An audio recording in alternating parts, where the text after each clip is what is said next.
Os 6 fantasmas do medo. Faça o inventário de si mesmo, procurando algum remanescente de medo em seu caminho. Pense e enriqueça, porque nada, absolutamente nada, pode atrapalhá-lo. Antes que você possa pôr qualquer parte dessa filosofia em uso, com êxito, sua mente deve estar preparada para recebê-la. A preparação não é difícil. Começa com o estudo, a análise e a compreensão dos 3 inimigos que terá de destronar: indecisão, dúvida e medo. O sexto sentido nunca poderá funcionar enquanto esses 3 negativos ou algum deles permanecerem em sua mente. Os membros do trio maldito são intimamente ligados.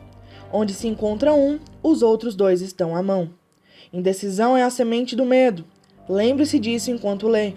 A indecisão se cristaliza na dúvida. As duas se misturam e se tornam medo. O processo de mistura muitas vezes é lento.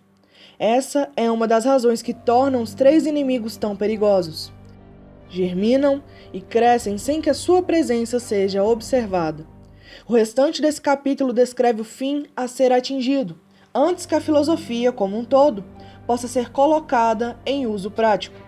Analisa também a condição que reduziu grande número de pessoas à pobreza e declara a verdade que deve ser compreendida por todos os que acumulam riquezas, sejam essas medidas em dinheiro ou em estado de espírito, de valor bem maior que o dinheiro. O propósito desse capítulo é chamar a atenção sobre a causa e a cura de 6 temores básicos. Antes de denominarmos um inimigo, é preciso saber-lhe o nome, os hábitos e a moradia. Enquanto lê, analise-se com cuidado e determine qual, se é que há, dos 6 temores básicos agarrou-se a você. Não se deixe enganar pelos hábitos desses sutis inimigos. Às vezes se mantêm ocultos no subconsciente, onde são difíceis de localizar e mais difíceis ainda de eliminar. Medo é apenas estado de espírito. Há 6 temores básicos de cujas combinações todo ser humano sofre, numa época ou outra. São felizes os que não sofrem dos 6 ao mesmo tempo. Enumerados na ordem de sua aparição mais comum são eles: pobreza, crítica, saúde precária, amor perdido, velhice, morte. Os 3 primeiros estão no fundo da maioria das nossas preocupações. Os outros temores são de menor importância. Podem ser agrupados sobre esses 6 títulos. Temores nada mais são que estados de espírito. O estado de espírito está sujeito a controle e direção. O homem nada pode criar sem antes conceber em forma de impulso de pensamento. Em seguida, a essa afirmação vem outra, de importância ainda maior. Isso é, que os impulsos de pensamento começaram a se traduzir imediatamente em seu equivalente físico, sejam esses pensamentos voluntários ou involuntários. Impulsos de pensamento apanhados por acaso, pensamentos emitidos por outras mentes, podem determinar nosso destino financeiro, comercial, profissional ou social, com a mesma certeza com que o fazem os impulsos de pensamento criados com intenção e desígnio. Estamos aqui lançando o fundamento para a apresentação de um fato de grande importância para quem não entende por que certas pessoas parecem ter sorte, enquanto outras, de igual ou maior capacidade, instrução, experiência e capacidade cerebral, parecem destinadas a viver com azar. O fato se aplica com a afirmação de que todo ser humano tem a capacidade de controlar completamente a própria mente, sendo que com esse controle, é óbvio, todos podem abrir a mente aos impulsos de pensamento itinerantes, emitidos por outros cérebros, ou fechar as portas com força, admitindo apenas impulsos de pensamento de sua escolha. A natureza dotou o homem com controle absoluto sobre uma coisa apenas, o pensamento.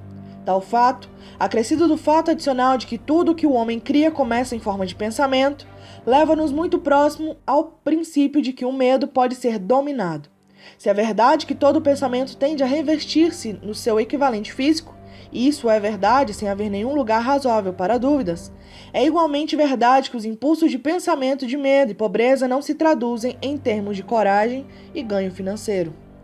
Caminhos que levam a direções opostas. Não pode haver acordo entre pobreza e riqueza. Os 2 caminhos que levam, respectivamente, à pobreza e à riqueza seguem direções opostas.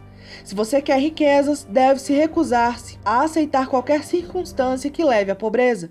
O vocábulo riqueza é empregado aqui em seu sentido mais amplo, significando estados financeiros, espirituais, mentais e materiais. O ponto de partida do caminho que leva à riqueza é o desejo. No capítulo sobre o desejo, você recebeu instruções completas para o uso correto. Neste capítulo sobre o medo, você tem instruções completas para preparar a mente a fazer uso prático do desejo. Chegamos então ao lugar em que você deve aceitar o desafio, que irá determinar quanto dessa filosofia assimilou. Eis o ponto em que você pode se transformar em profeta e predizer com exatidão o que o futuro lhe reserva. Se depois de ler esse capítulo você estiver disposto a aceitar a pobreza, pode então preparar-se para recebê-la. Essa decisão não pode ser evitada. Se você exigir riquezas, determine que espécie e quanto exigirá para ficar satisfeito. Você sabe o caminho que leva à riqueza. Recebeu um mapa que, se for seguido, o conservará no caminho certo. Se não ligar para começar ou parar antes da chegada, a culpa não será de ninguém, senão sua.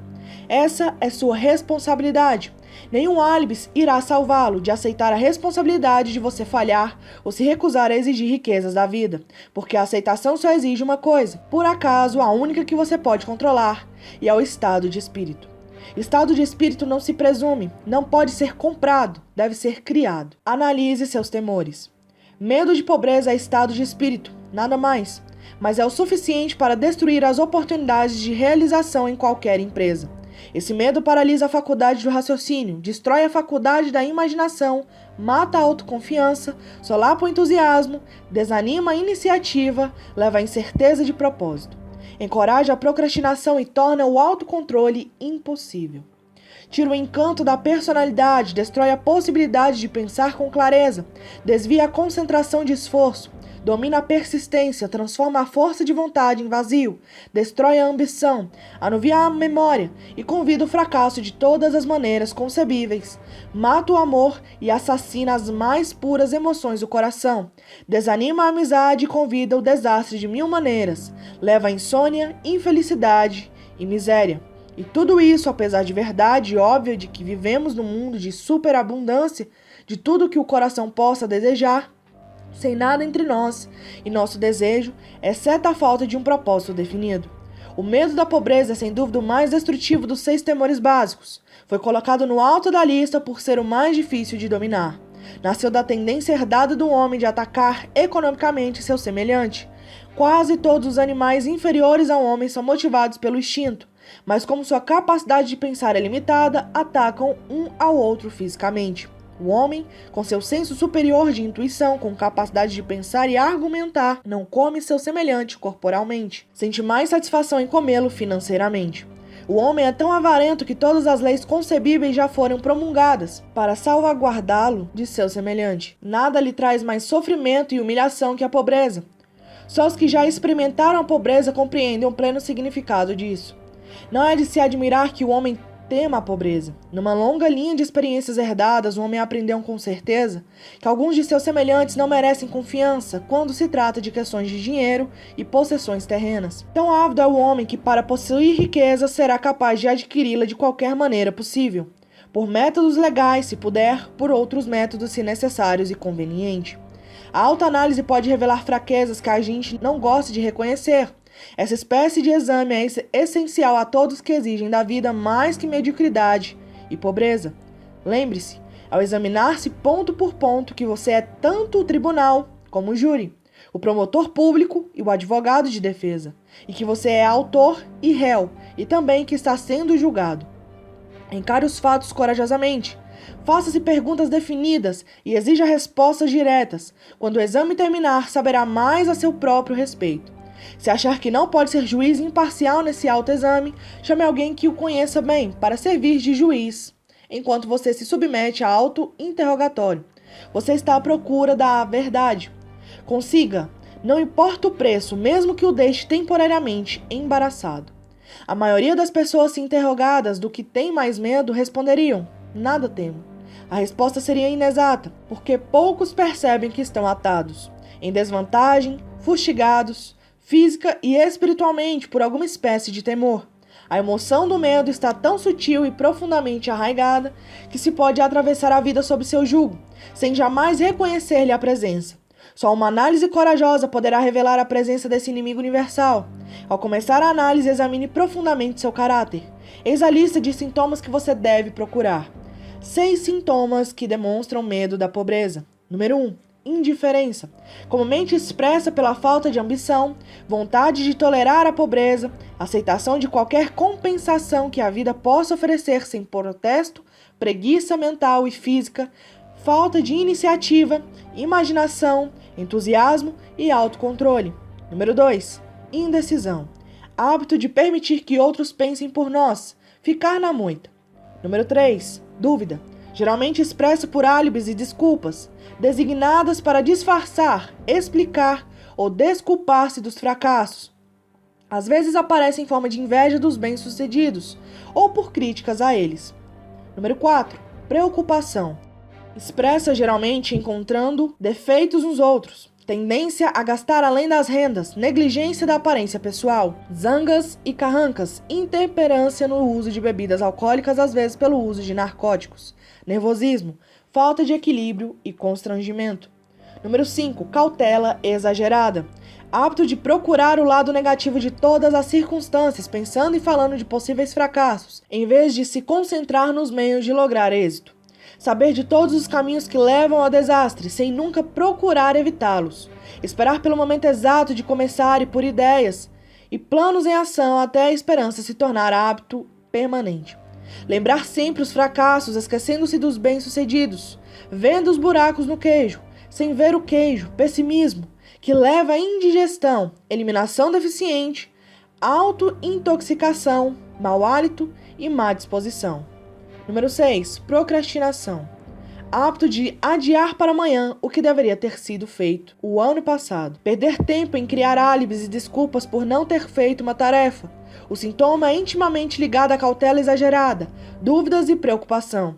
Recusa na aceitação de responsabilidades, podendo evitá-las. Vontade de entrar em acordo. Em vez de lutar com firmeza, aceitar dificuldades. Em vez de vencê-las e usá-las como trampolins ao progresso. Pechinchar com a vida por um centavo, em vez de exigir prosperidade, opulência, riquezas, contentamento e felicidade.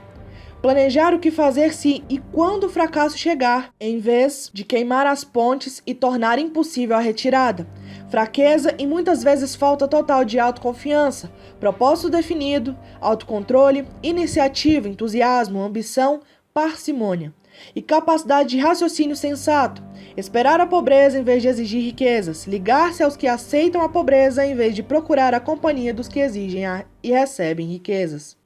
Apenas dinheiro. Indagarão alguns: por que escrever um livro sobre dinheiro? Por que medir riqueza em dinheiro apenas? Alguns acreditarão com razão que existem outras formas de riqueza mais desejáveis que o dinheiro. Sim, há riquezas que não podem ser medidas em termos de dinheiro, mas há milhares de pessoas que dirão: dê-me todo o dinheiro de que necessito e encontrarei tudo o que mais desejo. A principal razão de eu ter escrito esse livro de como ganhar dinheiro é o fato de milhões de homens e mulheres estarem paralisados de medo da pobreza. O que essa espécie de medo causa à pessoa foi bem descrito por Westbrook Pegler. Dinheiro é apenas concha de molusco, ou disco de metal, ou ainda pedaço de papel. Há tesouros da alma e do coração que o dinheiro não pode comprar, mas a maioria das pessoas, estando sem dinheiro, não consegue ter isso em mente, mantendo a coragem. Quando o homem está sem nada, jogado na rua da amargura, incapaz de obter qualquer emprego, algo lhe acontece ao espírito, que pode ser observado pelo arcar dos ombros, a posição do chapéu, o andar, o olhar. Não consegue fugir à sensação de inferioridade diante de gente que tem emprego, mesmo sabendo, com certeza, que não são seus iguais em caráter, inteligência ou capacidade. Essa gente, mesmo os amigos, sentem, por outro lado, uma sensação de superioridade e encaram, talvez inconscientemente, como acidente. Esse poderá pedir dinheiro emprestado por algum tempo, mas não suficiente para continuar sua vida costumeira, e nem poderá fazê-lo por muito tempo. Mas o próprio fato de pedir emprestado, quando se trata simplesmente de sobreviver, é uma experiência deprimente, e falta ao dinheiro emprestado o poder que tem o dinheiro ganho. Para animá-lo, é claro que nada disso se aplica aos vagabundos ou boas-vidas habituais, mas apenas a homens de ambição e dignidade normais. Mulheres nas mesmas condições devem ser diferentes. Nunca pensamos nas mulheres ao considerar os vencidos. Poucas se acham nas filas de caridade. Raramente são vistas pedindo esmola nas ruas e não são reconhecíveis na multidão pelos mesmos sinais patentes que identificam o homem derrotado. Naturalmente, não me refiro às bruxas que arrastam os pés nas ruas da cidade e que são o correspondente dos vagabundos masculinos conformados. Refiro-me às mulheres razoavelmente jovens, decentes e inteligentes. Deve haver muitas delas, mas seu desespero não é aparente. Talvez se matem. Quando o homem está vencido, tem tempo de sobra para se preocupar. Pode viajar muitos quilômetros para ver alguém a respeito de um emprego e descobrir que já foi preenchido ou que é um desses empregos sem pagamento fixo, mas dependente de comissão sobre as vendas de alguma bugiganga inútil, que ninguém compra a não ser de dó. Se recusar, estará de volta à rua da amargura, sem ter para onde ir. Então anda e anda. Olha para as vitrines das lojas e os luxos inacessíveis, sentindo-se inferior e dando passagem aos que param para olhar com interesse ativo. Vai para a estação ferroviária ou se senta na biblioteca para descansar as pernas e aquecer-se um pouco. Mas isso não é procurar emprego, de modo que ele recomeça outra vez. Pode não sabê-lo, mas sua falta de objetivo trairia, mesmo que sua silhueta não o fizesse. Pode estar até bem vestido, com roupas que sobraram do tempo do emprego firme, mas que não disfarçam o abatimento. Vê milhares de pessoas, guarda-livros, funcionários, químicos ou ajudantes de vagões, ocupados no serviço e os inveja do fundo da alma. Eles possuem independência, dignidade, masculinidade, enquanto ele simplesmente não consegue se convencer de que é bom também. Embora o discuta consigo mesmo e chegue a um veredito favorável, hora após hora. É apenas o dinheiro que faz a diferença. Com um pouco de dinheiro, seria ele mesmo novamente. Você teme as críticas? Exatamente de que modo o homem chegou a esse temor? Ninguém o sabe com certeza, mas uma coisa é certa. Ele o tem de maneira bastante desenvolvida. O autor tende a atribuir o medo básico à crítica, a parte da natureza herdada do homem, que não só o encoraja a tirar os bens e objetos do seu semelhante, mas ainda a justificar a ação, criticando o caráter do seu semelhante. É fato conhecido que o ladrão critica o homem de quem furta, que políticos procuram vantagens, não expondo suas virtudes e qualidades, mas tentando manchar seus oponentes. Astutos fabricantes de roupas não foram lerdos em capitalizar esse medo básico à crítica, maldição de toda a humanidade. De estação em estação, mudam os estilos de muitos artigos de vestuários. Quem estabelece os estilos? É claro que não é comprador de roupas, mas o fabricante. Por que os muda com tanta frequência? A resposta é óbvia. Muda os estilos para poder vender mais roupas.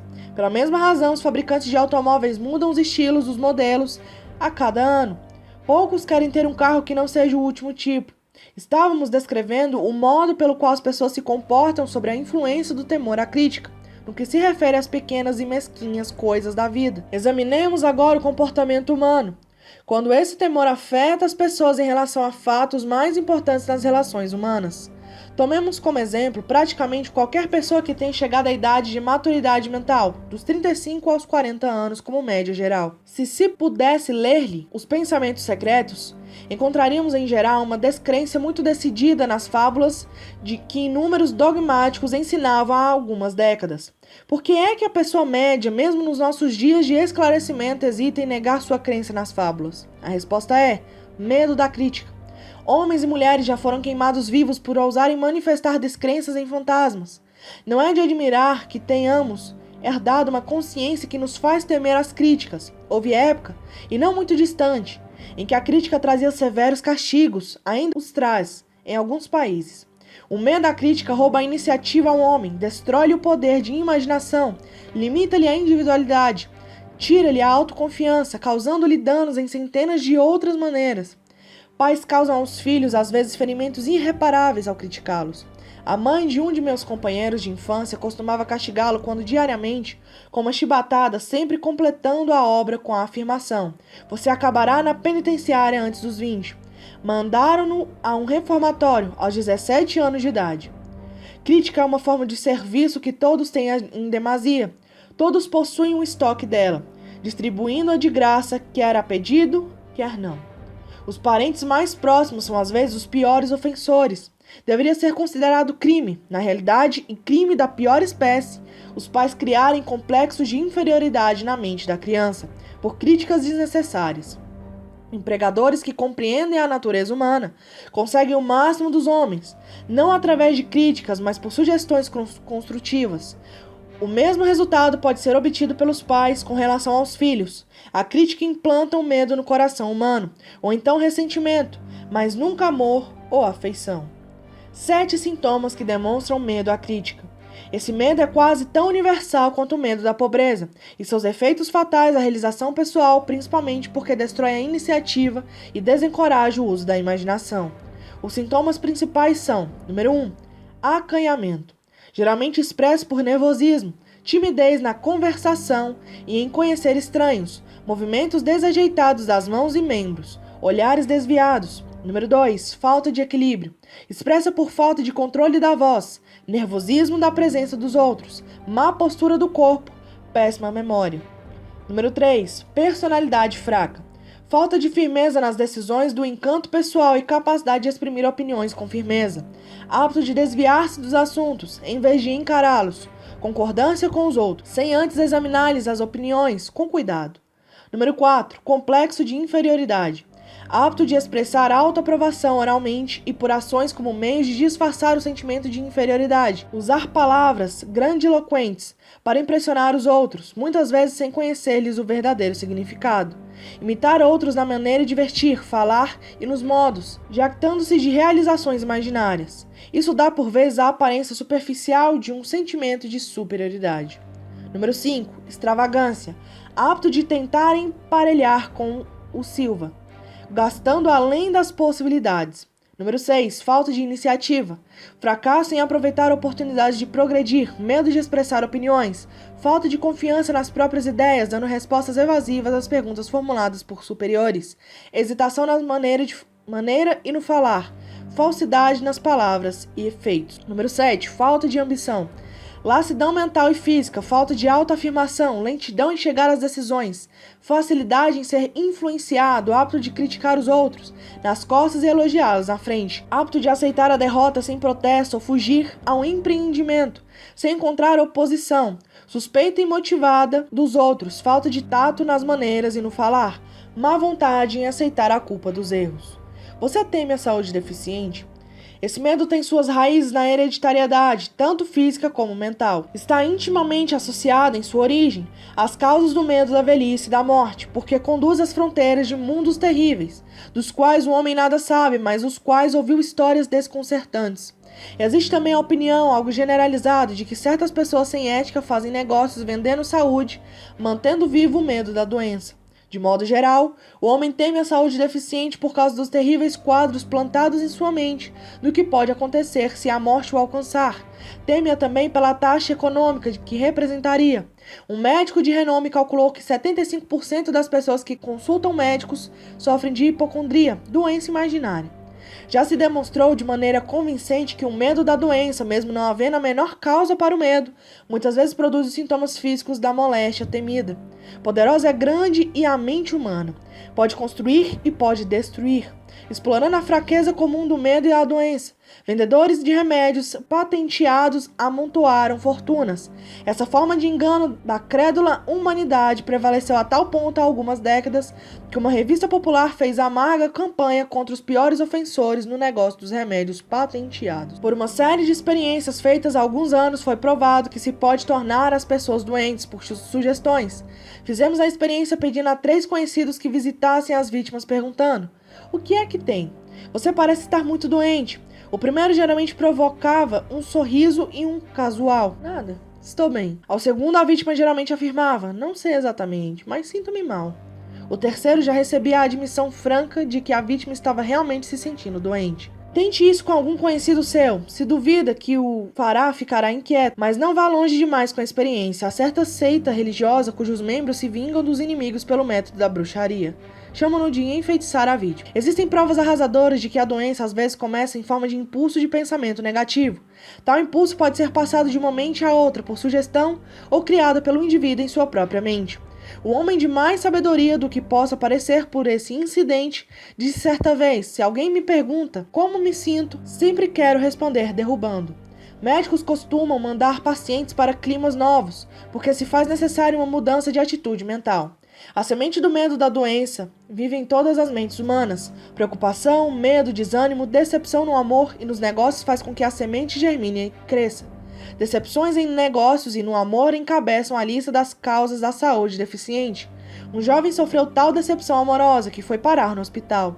Ficou durante meses entre a vida e a morte. Chamaram um especialista em psicoterapia. Esse mudou as enfermeiras, mandando um jovem encantadora. E começou, de acordo com o médico, a namorá-lo desde o primeiro dia em que entrou no emprego. 3 semanas depois, o paciente recebeu alta, sofrendo ainda, mas de doença bem diferente. Amava novamente. O remédio foi um embuste, mas paciente e enfermeira se casaram. 7 sintomas que demonstram medo de doença. Número 1. Autossugestão. Hábito do uso negativo da autossugestão, procurando e esperando encontrar sintomas de todas as espécies de doença. Gozar de doença imaginária e falando dela como se fosse real. Hábito de tentar todas as modas e ismos recomendados por outros como tendo valor terapêutico, falar com outros sobre operações, acidentes e outras formas de doenças, experimentar dietas, exercícios físicos, sistema de perder peso, sem orientação profissional, tentar remédios caseiros, remédios patenteados e remédios de charlatões. Número 2. Hipocondria. Hábito de falar em moléstias. Concentrando a mente em doenças e esperando-lhes o aparecimento até haver um esgotamento nervoso. Nada que vem em frascos pode curar esse estado. É provocado por pensamentos negativos e somente pensamentos positivos poderão curá-lo. A hipocondria, termo médico para doenças imaginárias, é causadora de tanto dano, ocasionalmente, quanto a própria moléstia poderia causar. Muitos casos nervosos provêm de doenças imaginárias. Número 3. Indolência. O temor de saúde precária frequentemente interfere com os exercícios físicos corretos e produz excesso de peso, fazendo com que se evite a vida ao ar livre. Número 4. Suscetibilidade. Medo de má saúde quebra a resistência natural do organismo, criando condições favoráveis a qualquer forma de moléstia que possa contrair. O medo de doenças está comumente relacionado ao medo da pobreza, especialmente no caso do hipocondríaco, que se preocupa sempre com a possibilidade de ter de pagar contas de médico, de hospital e etc. Esse tipo de pessoa perde muito tempo preparando-se para a doença, falando sobre morte, economizando dinheiro para lotes no cemitério e despesas de funeral, etc. Número 5. Mimar a si mesmo. Hábito de tentar despertar piedade, usando a doença imaginária como meio. Esse truque é muitas vezes empregado para evitar trabalho. Hábito de fingir doença para disfarçar a preguiça ou como álibi para a falta de ambição. Número 6. Intemperância. Hábito do uso de álcool ou narcóticos para eliminar dores, como a de cabeça, nevralgia e etc., em vez de eliminar-lhes a causa.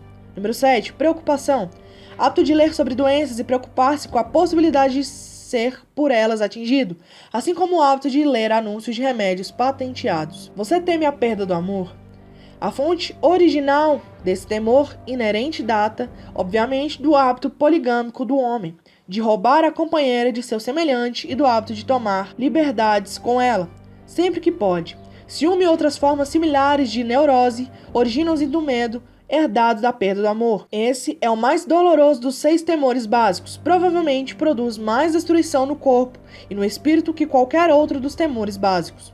O medo da perda do amor possivelmente se origina da Idade da Pedra, quando os homens arrebatavam as mulheres pela força bruta. Continuam a roubar mulheres, mas a técnica mudou. Em vez de força, empregam agora persuasão, promessa de belas roupas, lindos carros e outras iscas muito mais eficazes que a força física.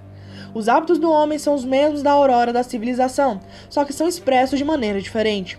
A análise cuidadosa demonstrou que as mulheres são mais suscetíveis a esse temor que os homens. O fato se explica facilmente. As mulheres aprenderam, por experiência, que os homens são polígamos, por natureza, que não se pode confiá-los às mãos de rivais. 3 sintomas que demonstram medo da perda do amor. Número 1. Ciúme. Hábito de suspeitar de amigos e de criaturas amadas. Sem qualquer prova razoável, sem motivo suficiente. Hábito de acusar a esposa ou o marido de infidelidade, sem motivo. Suspeita geral de todos, sem fé absoluta em ninguém. Número 2. Encontrar defeitos. Hábito de encontrar defeitos em amigos, parentes, sócios comerciais e seres amados, a menor provação ou sem causa nenhuma. Número 3. Jogo. Hábito de jogar, furtar, enganar e aproveitando outras oportunidades perigosas para conseguir dinheiro para os seres amados com a crença de que o amor pode ser comprado, apto de gastar além dos meios ou incorrer em dívidas, para dar presentes a quem se ama, com o intuito de causar impressão favorável, insônia, nervosismo, falta de persistência, fraqueza de vontade, falta de controle, falta de confiança em si mesmo, mau gênio. Você teme a velhice? De modo geral, esse temor provém das duas fontes. Em primeiro lugar está o pensamento de que a velhice pode trazer pobreza. Em segundo lugar, e muito mais comum, de ensinamentos falsos e cruéis do passado, muito bem misturados com fogo e enxofre e outras superstições, astutamente planejadas para escravizar o homem pelo medo. No temor básico da velhice, o homem tem duas razões sólidas para a apreensão. Uma nascida da desconfiança em relação a seus semelhantes que poderão se apossar de todos os bens terrenos que possui, outra originada dos quadros terríveis que seu espírito guarda do mundo do além. A possibilidade de doença, mais comum na velhice, também é causa que contribui ao temor da idade provecta. Erotismo também contribui para o medo da velhice, pois ninguém se alegra com a ideia da diminuição da atração sexual. A causa mais comum de medo da velhice está ligada à possibilidade de pobreza. Asilo não é palavra bonita.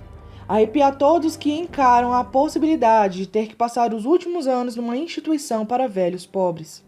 Outra causa que contribui ao temor da velhice é a possibilidade de perda de liberdade e independência, pois a idade avançada pode trazer a perda tanto da liberdade física como da econômica. 4 sintomas que demonstram medo da velhice. Número 1. Diminuição prematura de ritmo.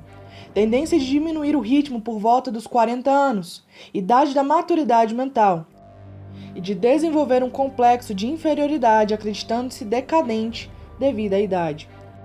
Número 2. Desculpas pela idade. Apto de falar como quem se desculpa de estar velho, só por ter alcançado a idade de 40 ou 50.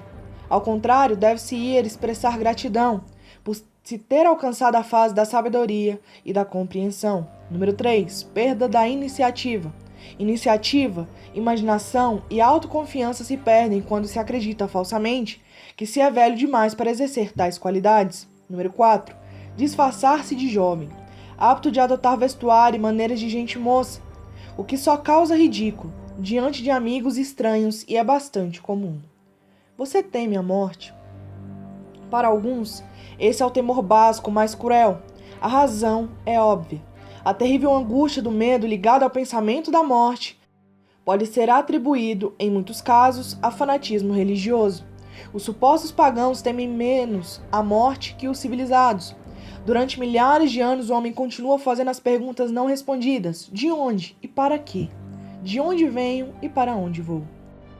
Em épocas menos esclarecidas, no passado, os astutos e hábeis eram rápidos em oferecer respostas a essas perguntas, por determinado preço. Vem à minha tenda, abraça minha fé, aceita meus dogmas e te darei a entrada que te admitirá diretamente ao céu, quando morreres. Proclama um líder do sectarismo. Permanece fora de minha tenda e o diabo te levará e te queimará por toda a eternidade. A ideia do castigo eterno destrói o interesse na vida e torna a felicidade impossível. Conquanto o líder religioso não possa fornecer salvo-conduta ao céu, nem por falta de tal disposição. Permitir que o infeliz desça ao inferno, essa última possibilidade parece tão terrível que o próprio pensamento toma conta da imaginação de maneira tão realista que paralisa a razão e causa o medo da morte. Atualmente, o temor da morte já não é tão comum quanto era, na época em que não havia ainda as grandes universidades. Os cientistas lançaram as luzes da verdade sobre o mundo e essa verdade está libertando rapidamente homens e mulheres do terrível medo da morte. As jovens que frequentam as universidades e outras instituições de ensino não se impressionam facilmente com fogo e enxofre. Com auxílio da biologia, da astronomia, da geologia e outras ciências afins, os temores da Idade Média, que dominavam a mente humana, foram dissolvidos. O mundo inteiro consiste apenas de 2 coisas: energia e matéria. Em física elementar aprendemos que nem a matéria nem a energia, as únicas realidades que o homem conhece, podem ser criadas ou destruídas. Tanto a matéria como a energia podem ser transformadas, mas nunca destruídas. A vida é energia, não há dúvida nenhuma. Se nem energia nem matéria podem ser destruídas, é claro que a vida não pode ser destruída. Como outras formas de energia, pode expressar vários processos de transição ou transformação, mas não pode ser destruída. A morte é mera transição.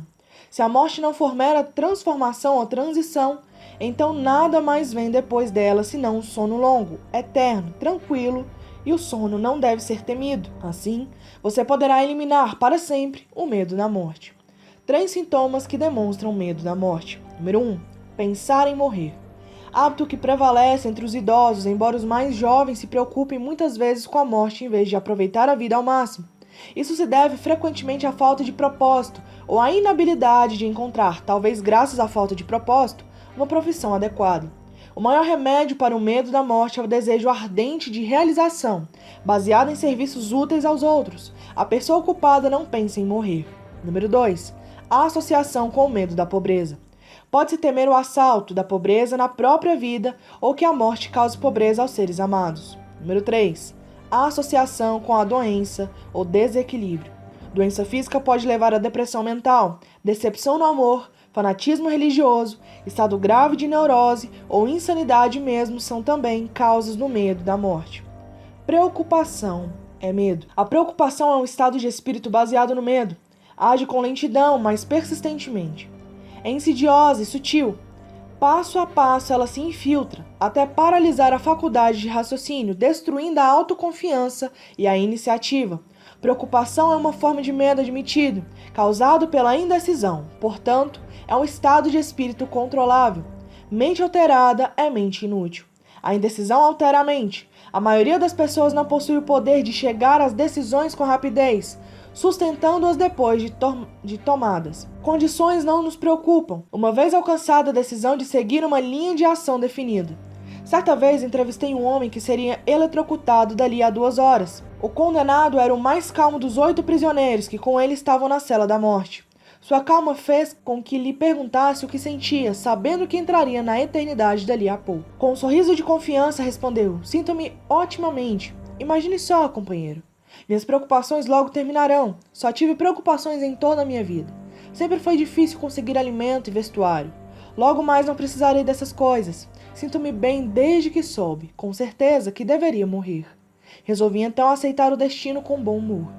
Enquanto falava, devorava um jantar de proporções suficientes para 3 homens, comendo cada porção que lhe traziam e aparentemente apreciando-as como se nada fatal o aguardasse. A decisão lhe trouxe resignação ao seu destino. A decisão pode também impedir a aceitação de circunstâncias indesejáveis. Os 6 temores básicos se traduzem num estado de preocupação, através da indecisão. Liberte-se para sempre do medo da morte, chegando à decisão de aceitar a morte como um acontecimento inevitável. Vença o medo da pobreza, chegando à decisão de se conformar com qualquer riqueza que possa acumular sem preocupações.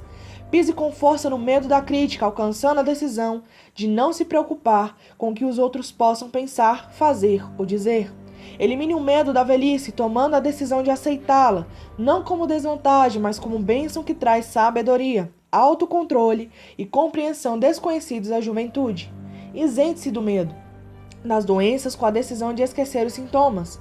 Domine o medo da perda de amor, chegando à decisão de viver sem amor, se isso for necessário. Mate o hábito de preocupação sobre todos os aspectos, tomando a decisão geral coletiva de que nada que a vida tem a oferecer vale o preço da preocupação. Com essa decisão virá o equilíbrio, paz de espírito e tranquilidade de pensamento que trazem a felicidade. O homem cuja mente está cheia de medo não só destrói suas próprias oportunidades de ação inteligente, como transmite essas vibrações destrutivas às mentes dos que entram em contato com ele, destruindo-lhes ainda as oportunidades. Até o cachorro e o cavalo sabem quando falta coragem ao dono. Captarão as vibrações de medo emitidas pelo dono, comportando-se de acordo, mesmo descendo a escala da inteligência no reino animal.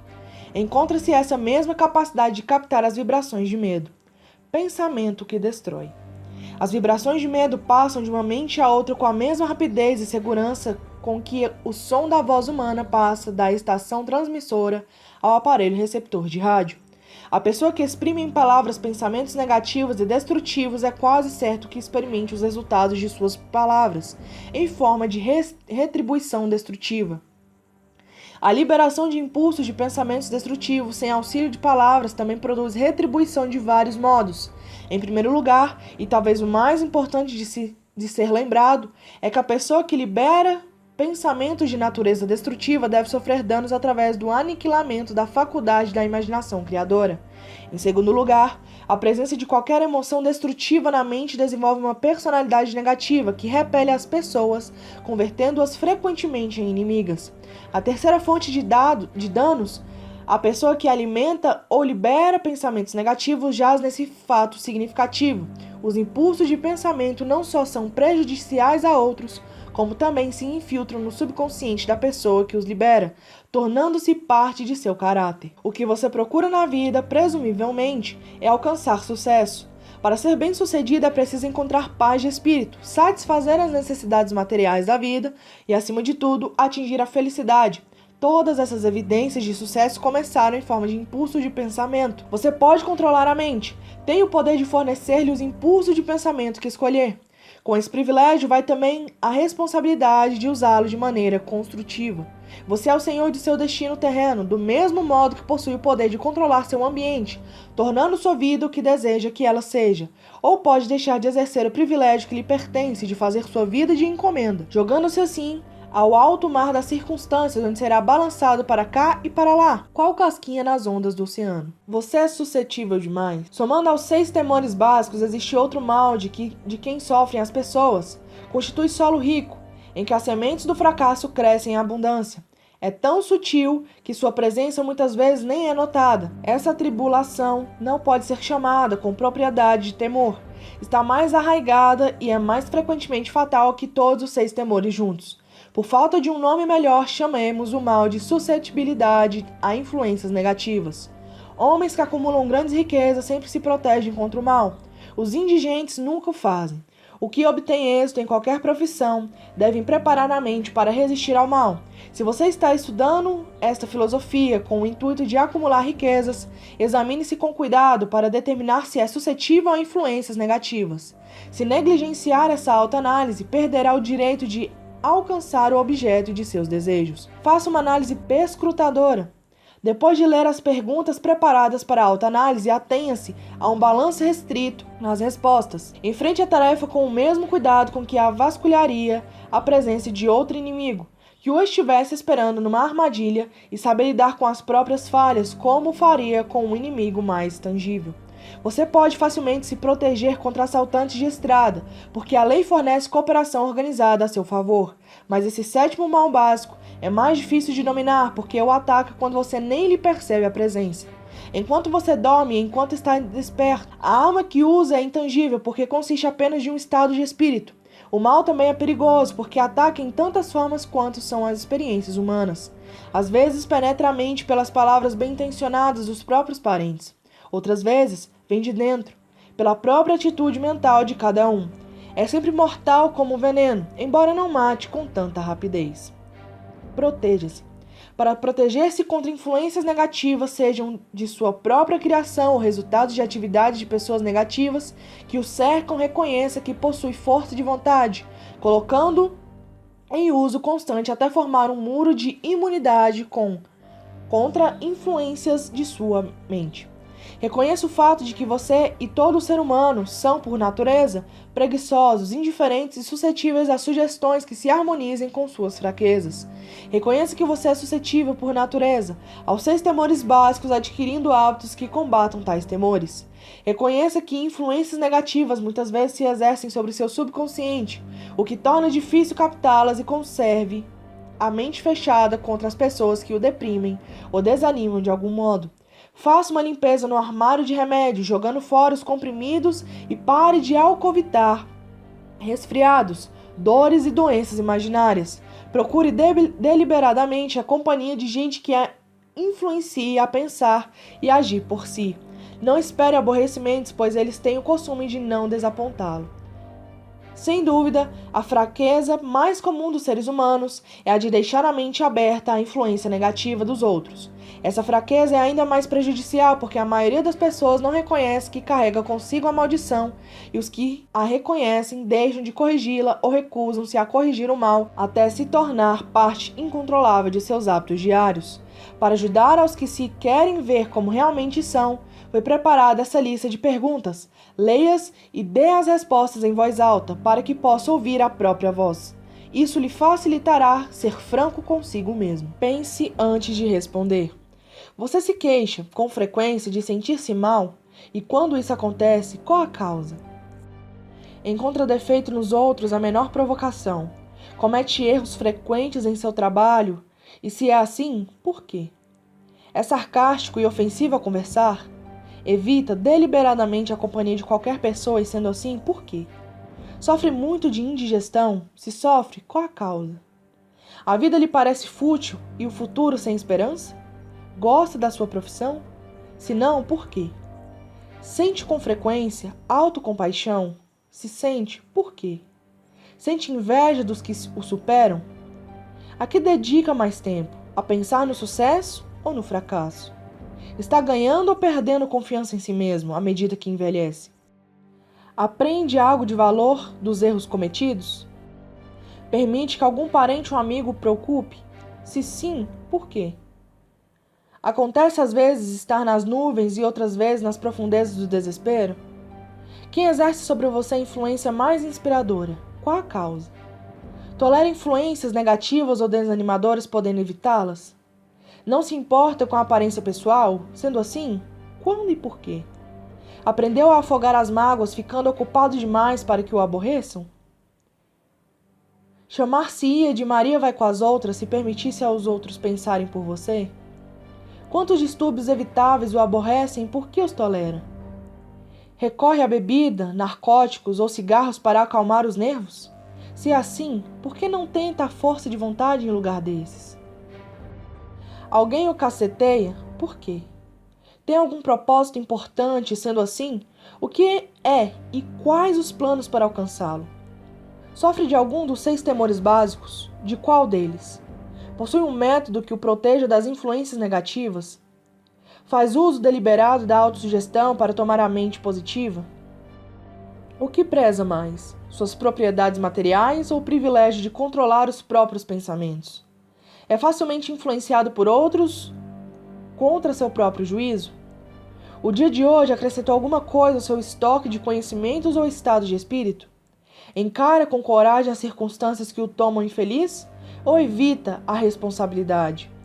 Analisa os erros e fracassos tentando tirar vantagens deles ou se sua atitude é de que isso não lhe compete? Pode enumerar 3 de suas fraquezas mais prejudiciais? O que está fazendo para corrigi-las?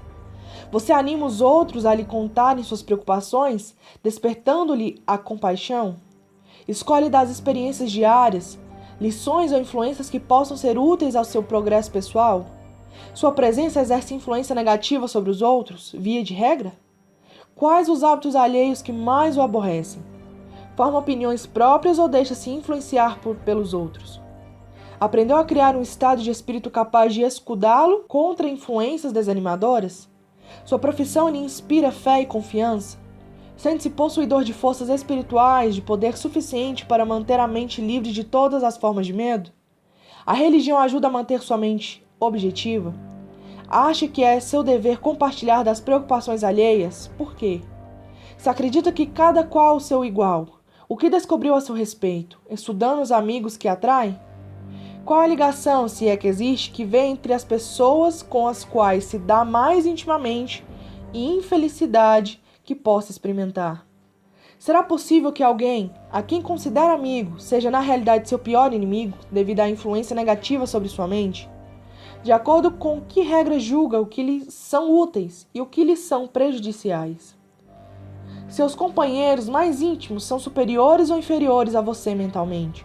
De cada 24 horas, quanto tempo dedica a: letra A, suas ocupações; B, sono; C, jogos e descanso; D, aquisição de conhecimentos úteis; E, simples perda de tempo?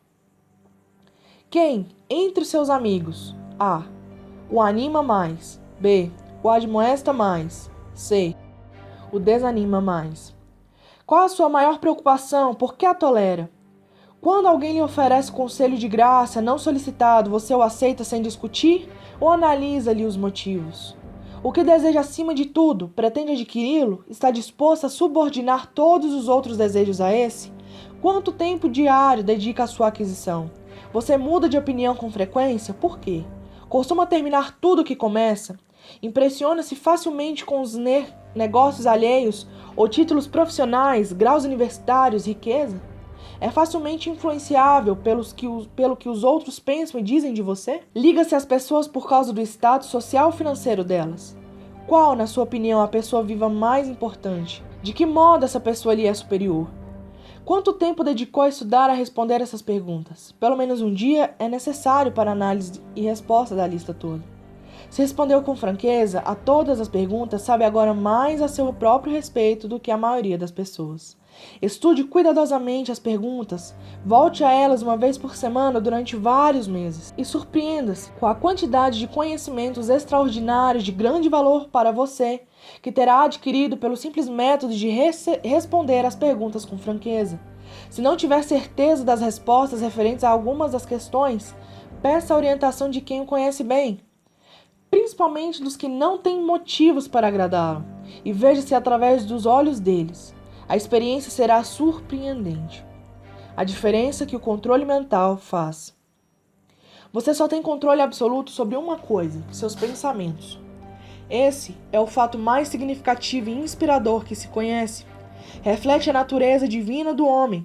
Essa prerrogativa divina é o único meio pelo qual você pode controlar seu destino. Se você não conseguir controlar a mente, esteja certo de que não pode controlar mais nada. Se tiver de ser descuidado com suas posses, que o seja com relação às coisas materiais, a mente é sua propriedade espiritual. Proteja e use-a com cuidado que a propriedade divina merece. Para isso lhe foi dada a força de vontade. Infelizmente, não há proteção legal contra os que intencionalmente ou por ignorância envenenam a mente alheia, por sugestão negativa. Esse tipo de destruição deveria ser punível por meio de pesadas penalidades legais, porque pode, e o faz muitas vezes, destruir as oportunidades de alguém adquirir coisas materiais protegidas por lei.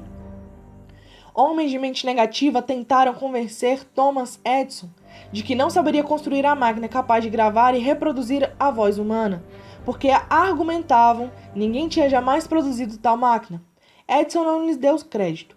Tinha a certeza de que a mente poderia produzir qualquer coisa que concebesse e em que acreditasse, e foi isso que elevou o grande Edison acima do rebanho comum. Homens de mente negativa disseram a F. Woolworth que iria à falência, tentando dirigir uma loja dos 2.000 réis. Não lhes deu confiança, sabia que faria qualquer coisa razoável se baseasse os planos na fé, exercendo o direito de impedir que sugestões negativas alheias que lhe penetrassem a mente. Empilhou uma fortuna de mais de 100 milhões de dólares. Gente incrédula zombava com desprezo de Henry Ford, quando esse experimentou o primeiro automóvel rusticamente construído nas ruas de Detroit.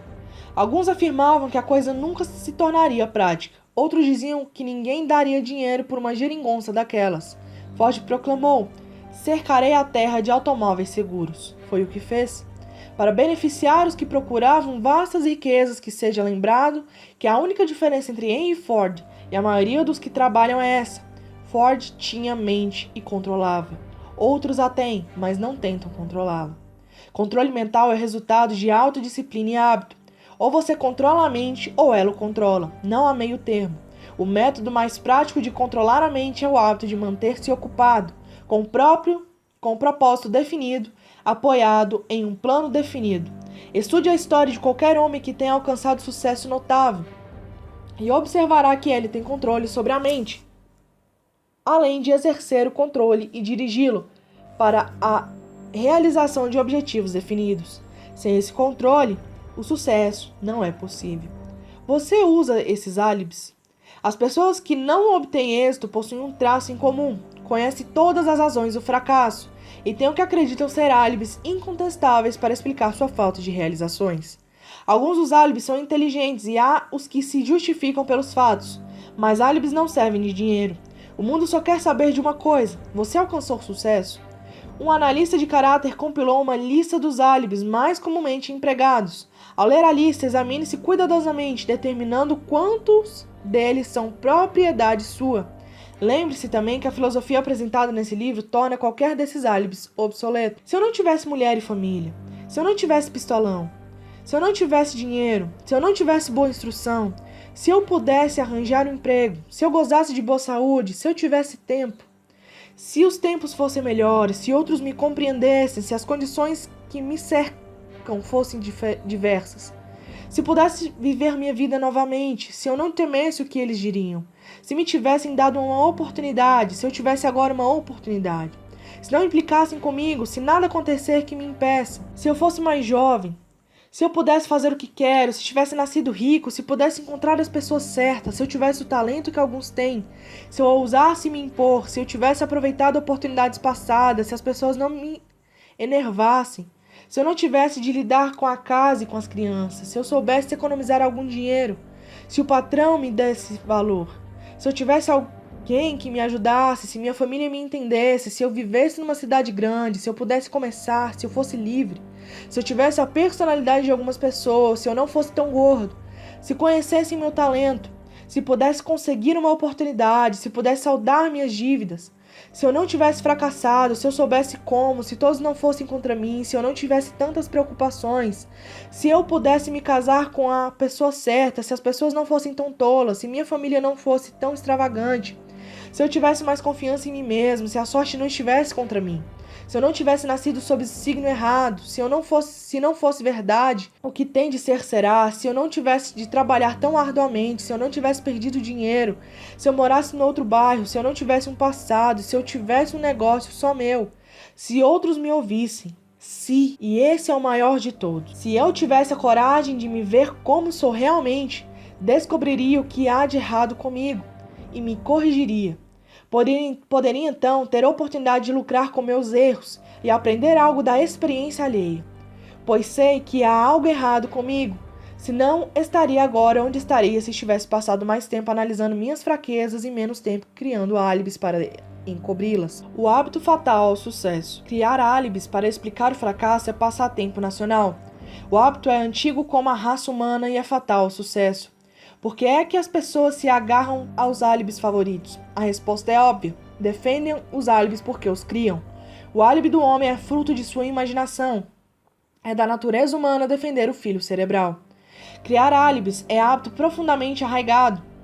É difícil romper hábitos, especialmente quando são uma justificativa de algo que fazemos. Platão pensava nessa verdade ao dizer: a primeira e melhor vitória é conquistar a si mesmo. Ser conquistado por si mesmo é a mais vergonhosa e vil das coisas. Outro filósofo tinha o mesmo pensamento em mente ao afirmar: foi para mim grande surpresa descobrir que toda a lealdade que via nos outros não passava de reflexo de minha própria natureza. É sempre um mistério para mim, disse Albert Hubbard. Por que as pessoas passam tanto tempo se iludindo, deliberadamente criando álibis para encobrir suas fraquezas? Se fosse usado de maneira diferente, esse mesmo tempo seria suficiente para curar a fraqueza, de modo que então não seriam necessários álibis. Encerrando, quero lembrar-lhe que a vida é um tabuleiro de xadrez e o jogador à sua frente é o tempo. Se você hesitar na jogada ou deixar de jogar com rapidez, suas peças serão eliminadas até lá. Você está jogando contra um parceiro que não tolera indecisão. Antigamente, você poderia ter uma desculpa lógica por não ter forçado a vida a lhe dar o que queria, mas esse hábito é agora obsoleto, porque você está de posse da chave mestra que abre a porta da vida a riquezas fartas. A chave mestra é intangível, mais poderosa. É o privilégio de criar em sua mente um desejo ardente por uma espécie definida de riquezas. Não há penalidade imposta pelo uso da chave, mas há um preço a pagar se não a usar. O preço é o fracasso. Há um prêmio de proporções estupendas se puser a chave em uso. É a satisfação que atinge aos que conquistam a si mesmos e forçam a vida a pagar a que lhe pedem. O prêmio vale seu esforço. Você vai começar a se convencer? Se tivermos afinidade, disse o imortal Emerson, encontrar-nos-emos. Ao terminar, lanço mão do seu pensamento para dizer: se temos afinidade, então já nos encontramos através dessas páginas. Pontos a fixar. Temores são comuns e alguns até justificáveis, mas há os que podem lançar raízes e crescer sem que você o perceba. a não ser que se livre da indecisão e da dúvida, que semeiam as mentes do medo. Os álibis que usar dizem muito a seu respeito. Nenhum álibi deve detê-lo enquanto você segue a máxima. Pense e enriqueça. Você reúne riquezas em dinheiro e riquezas incomensuráveis em dinheiro. Embora o dinheiro ajude a encontrar felicidade, vida longa, diversão, paz de espírito, o mais valioso de todos os tesouros, a boa saúde, pode ser seu se dominar o medo e se livrar das doenças que pode trazer. Os mais deslumbrantes tesouros estão à sua espera, para que estenda as mãos e o alcance. O homem sem temor vence nos horizontes longínquos.